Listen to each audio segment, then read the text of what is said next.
moi j'ai considéré que le plus important c'était qu'on élève bien les enfants, qu'on les aime. Qui peut être contre le fait de bien élever des enfants et de les aimer? Personne. Donc Macron parle pour ne rien dire.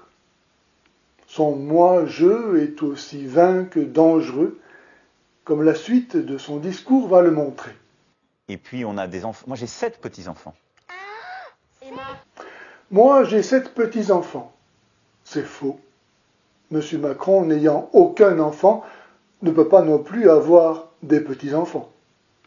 En fait, tel le coucou qui va pondre dans le nid des autres oiseaux, Monsieur Macron, ayant séduit et conduit au divorce Madame Trogneux, mère de 3 enfants, s'approprie ici la paternité des enfants qu'elle a eus avec Monsieur Trogneux. Si lui, Macron, a les 7 petits-enfants des 3 enfants que Madame Trogneux a fait avec Monsieur Trogneux, de qui Monsieur Trogneux est-il le père et le grand-père? Tu as plein de familles différentes aujourd'hui. Tu vois, tu as des gens qui divorcent, qui sont de ce qu'on appelle des familles recomposées. Vous avez des papas ou des mamans qui ont divorcé? Oui. Non. Et vous avez des demi-frères ou des demi-sœurs? Non. Voilà. Oui, pas encore. Donc c'est des familles différentes. L'idée qu'on est dans la même famille pour toute la vie pareil, c'est pas vrai.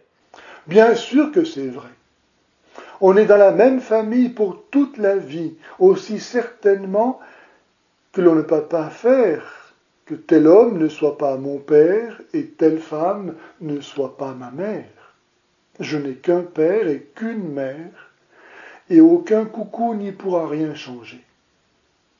Le changement d'état civil ne change la réalité que pour ceux dont la vie vaut ce que vaut une feuille de papier, d'état civil ou de monnaie.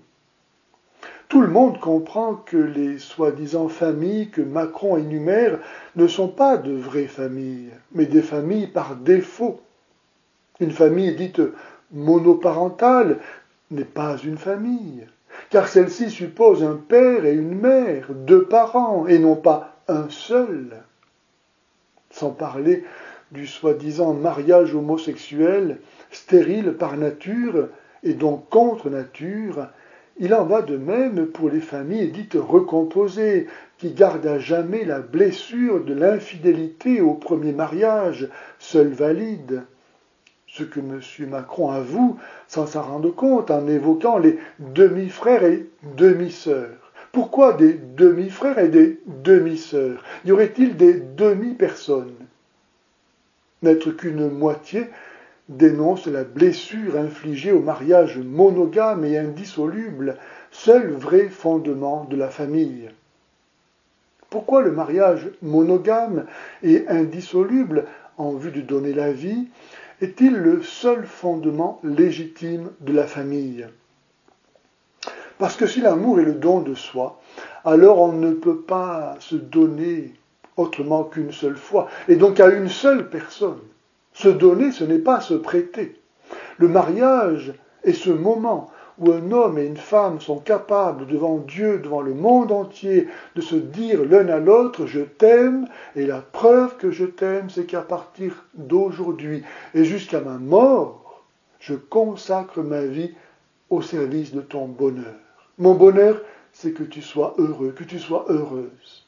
Si par exemple, 15 jours après le mariage, tu te retrouves paralysé, à vie, je te promets d'être là pour t'assister jusqu'à la fin. Celui qui n'aime pas, peut-il faire une telle promesse?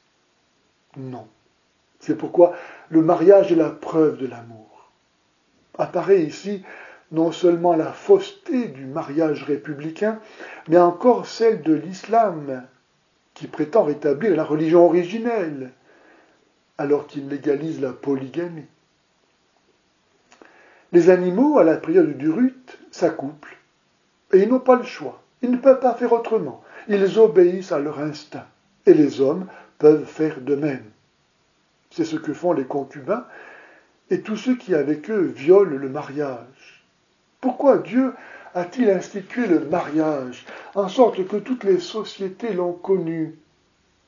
Sinon pour que l'homme et la femme fassent passer leur relation de l'ordre de la nécessité à celui de la liberté, et que celle-ci devienne alors véritablement humaine. On n'est pas obligé de se marier. Les animaux ne se marient pas, ni les concubins. Pourquoi les concubins ne se marient-ils pas?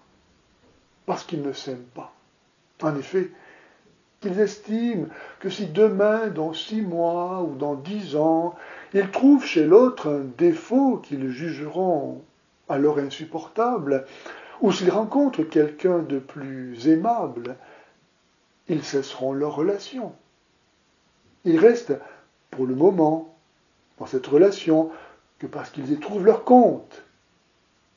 Autrement dit, ce n'est pas le bonheur de l'autre qu'ils cherchent, mais le leur propre. Ils restent ensemble tant qu'ils y trouvent leur compte. Mais si demain les choses changent, alors ils changeront aussi. Dans le mariage, c'est tout le contraire.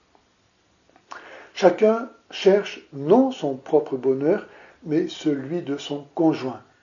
Et cela en vertu de l'amour qui fait que chacun trouve son bonheur dans le bonheur de l'autre. Ta joie est ma joie, comme ta peine est ma peine. Ils ne font qu'un. Rien ne peut donc détruire un vrai mariage. Et voilà aussi pourquoi seules les familles fondées sous le mariage monogame et indissoluble sont de vraies familles. Les familles énumérées par Macron sont soit des morceaux de famille, soit des contrefaçons de famille. Si M. Macron et consorts réfléchissaient un instant, ils verraient que leur discours, selon lequel il n'existe que des familles et non pas la famille, est aussi absurde que ce qu'il est impossible de parler des familles sans se référer à la famille, de laquelle toutes les autres prétendues familles tirent leur nom. Il y a des parents. Est-ce qu'il y en a qui sont des parents de même sexe? Hein? Il n'y en a pas. Non. Bah, ça existe. Aujourd'hui, tu peux te marier avec quelqu'un. Et il y a plusieurs types de familles. Tu vois? Monsieur Macron pose la question aux enfants de savoir s'il y aurait parmi eux certains qui auraient des parents de même sexe. Mais qui peut croire avoir été procréé par une paire d'homosexuels? Voilà comment la recherche de la gloire de ce monde et l'oubli de Dieu conduit à perdre non seulement son âme, mais son bon sens. Il faut avoir perdu la raison pour confier la plus haute institution qu'est l'État à qui ne respecte pas l'institution de base de la société, qu'est la famille. Qui est fidèle en peu de choses, dit Jésus, est fidèle aussi en beaucoup, mais qui est malhonnête en peu de choses et malhonnête aussi en beaucoup. Qui peut faire confiance à celui qui enseigne la perversion sexuelle à des enfants et qui plus est dans le cadre de l'école?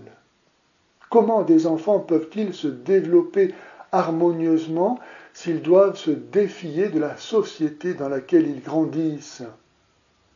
Combien les parents sont maintenant appelés à être héroïques pour accomplir dignement leur vocation de premiers éducateurs de leurs enfants. Nous arrivons dans une société où le vice est devenu la norme, la loi, tandis que rappeler des vérités aussi élémentaires et nécessaires que ce que je viens de le faire est devenu hors la loi. Pas étonnant que la consommation de drogues, antidépresseurs et autres violences ne cesse d'augmenter. Comment ne pas être saisi d'une mortelle angoisse à la perspective de vivre dans une société qui se fait un devoir de pervertir même l'âme des enfants? Ou bien les gens reconnaissent qu'ils font fausse route, ou bien ils se préparent à vivre un enfer, et déjà sur cette terre. Si les gens savaient qu'ils vont en enfer, ils donneraient leur vie au Christ.